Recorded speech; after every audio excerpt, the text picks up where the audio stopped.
మీరు ఎప్పుడైనా గమనించారా? ఒక వ్యక్తితో మాట్లాడిన తర్వాత, ఒక ప్రదేశము, ఒక గదిలోకి వెళ్ళొచ్చిన తర్వాత మీ శరీరము బలహీనంగా అనిపించడం, అధికంగా తలనొప్పి రావడం, ఏదో శక్తిని కోల్పోయిన భావన మీకు కలిగిందా?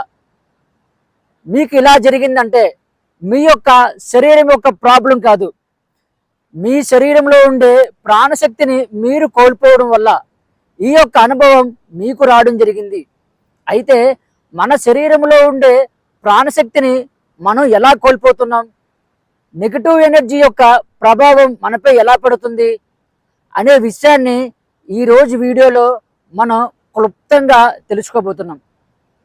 చూడండి సాధకులరా, మన యొక్క ప్రపంచంలో రెండు రకాల వ్యక్తులు ఉండడం జరిగింది. ఒకరు ప్రతి విషయంలో కూడా నెగిటివిటీనే చూస్తూ ఉంటారు, మరి ఒకరు పాజిటివ్గా ఉండడం జరుగుతుంది.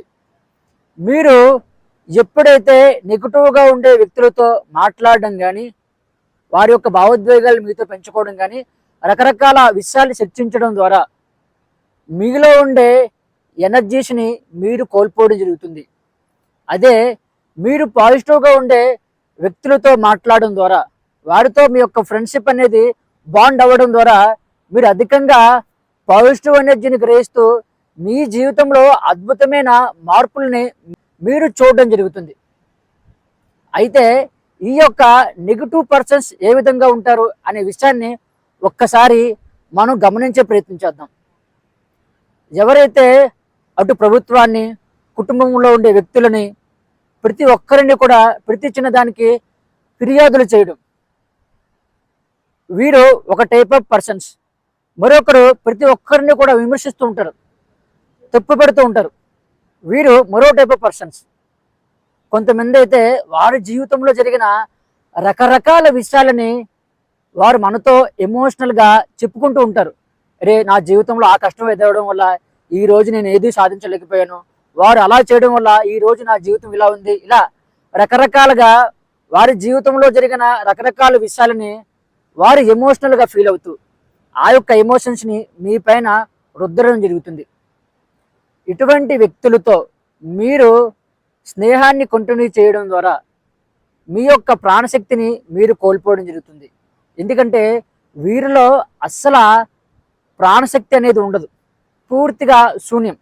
వారు మీతో మాట్లాడడం ద్వారా మీ యొక్క శక్తిని వారు గ్రహించి వారు కాస్త పాజిటివ్గా మాట్లాడడం జరుగుతుంది. అప్పుడప్పుడు మీరు గమనించే ఉంటారు, నెగిటివ్ పర్సన్స్ మీతో మాట్లాడిన తర్వాత మీతో మాట్లాడిన గంట సేపు కూడా నాకు కాస్త ఆహ్లాదంగా ఉంది, నాకు మంచిగా అనిపించింది, మీ దగ్గర ఏదో తెలియని శక్తి ఉన్నట్లుగా నాకు అనిపిస్తుంది, మీ యొక్క సమయాన్ని కాస్త మాకు ఇస్తారా, మనం ఇంకా కలుద్దామా అంటూ మీతో మాట్లాడుతూ ఉంటారు. అప్పుడు మీరు అనుకుంటారు, ఓహో నేను ఏదో గొప్పగా ఏదో సాధించానేమో అనుకుంటారు. ఖచ్చితంగా మీరు గొప్పగా సాధించారు. మీ యొక్క ఎనర్జీస్ని వారికి ఇవ్వడం ద్వారా, తద్వారా మీ జీవితంలో మీకు తెలియకుండానే మీరు డిస్టర్బెన్స్ని క్రియేట్ చేసుకునే వాళ్ళు అవుతారు. అయితే ఈ యొక్క ఎనర్జీస్ ఆ యొక్క నెగిటివ్ పర్సన్స్కి ఎలా వెళ్ళిపోతున్నాయంటే, ఈ యొక్క నెగిటివ్ పర్సన్స్ మీతో మాట్లాడుతున్నప్పుడు వారు ఎమోషనల్గా కొన్ని విషయాలు మీతో డిస్కస్ చేస్తూ ఉంటారు. అది ఏదవనివ్వండి, ఆ డిస్కస్ చేస్తున్నప్పుడు మీరు వాళ్ళతో ఎమోషనల్గా కనెక్ట్ అవుతారు. అటు బాధగా అవ్వచ్చు, లేదా ఏదైనా ఒక విషయం గురించి మాట్లాడుతున్నారు, తద్వారా మీలో కోపం రావడం కావచ్చు, ఏదైనా ఏ విధమైన ఎమోషనల్గా మీరు కనెక్ట్ అయినా సరే, ఇప్పుడు మీ చుట్టూ ఒక శక్తి క్షేత్రం ఉంటుంది, అదే మన యొక్క ఆరా.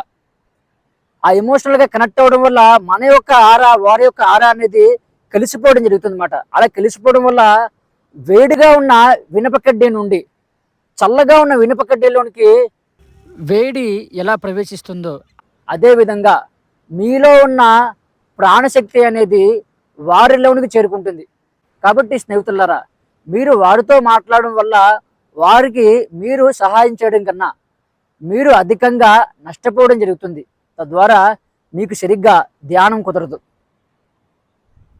మీ పైన అధికంగా ఒత్తిడి క్రియేట్ అవుతుంది, మీరు అనేక రకాల అనారోగ్య సమస్యల్ని ఎదుర్కోవడం జరుగుతుంది.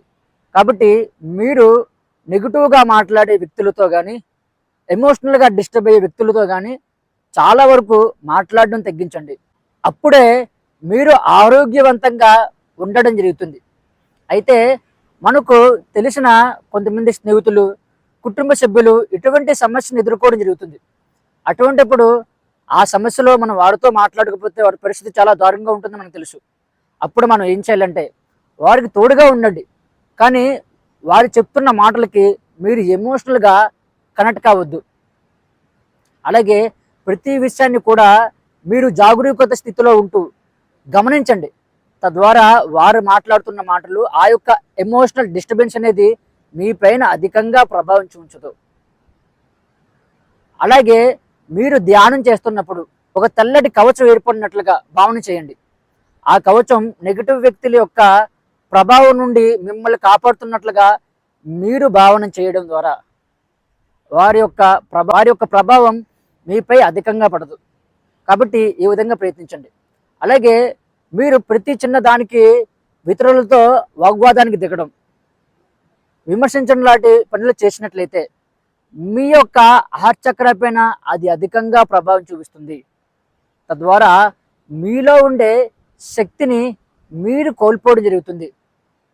కాబట్టి స్నేహితులారా, మీ జీవితంలో మీరు ఎటువంటి ప్రశ్నతో తిరుగుతున్నారు అనే విషయాన్ని మీరు ఒక్క క్షణం గమనించాలి. తద్వారా మీ జీవితం అనేది మీరు తిరుగుతున్న పర్సన్స్ ద్వారా ప్రభావితం అవుతుంది. అయితే మన చుట్టూ పాజిటివ్గా ఉండే వ్యక్తుల కన్నా నెగిటివ్గా ఉన్న వ్యక్తులే అధికంగా ఉన్నారు. కాబట్టి వారి నుండి మనం బయటపడాలంటే క్రియాయోగ సాధన ప్రాక్టీస్ చేయాలి. ఎందుకంటే క్రియాయోగ సాధన ప్రాక్టీస్ చేయడం ద్వారా మీ శరీరంలో అధికంగా ప్రాణశక్తి అనేది క్రియేట్ అవుతుంది. ఆ ప్రాణశక్తిని ఈ యొక్క నెగిటివ్ పర్సన్స్ యొక్క ప్రభావం మీపై పడకుండా ఉండేందుకు ఎలా ఉపయోగించుకోవాలనే విషయాన్ని మీకు ఈ యొక్క క్రియాయోగ క్లాసెస్లో నేర్పించడం జరుగుతుంది. అలాగే ఈ యొక్క క్రియాయోగ క్లాసెస్లో మీ చక్రాస్లో ఉండే నెగిటివ్ ఎనర్జీని పూర్తిగా హీలింగ్ చేయడం జరుగుతుంది. తద్వారా మీరు పాజిటివ్గా మారడం జరుగుతుంది.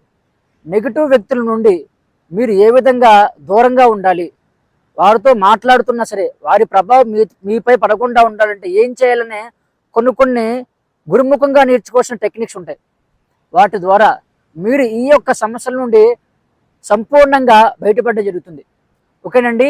మీకు ఏవైనా డౌట్స్ ఉన్నా, కొత్త సాధనల గురించి తెలుసుకోవాలనుకున్నా సరే మన కామెంట్ బాక్స్లో కామెంట్ చేయండి.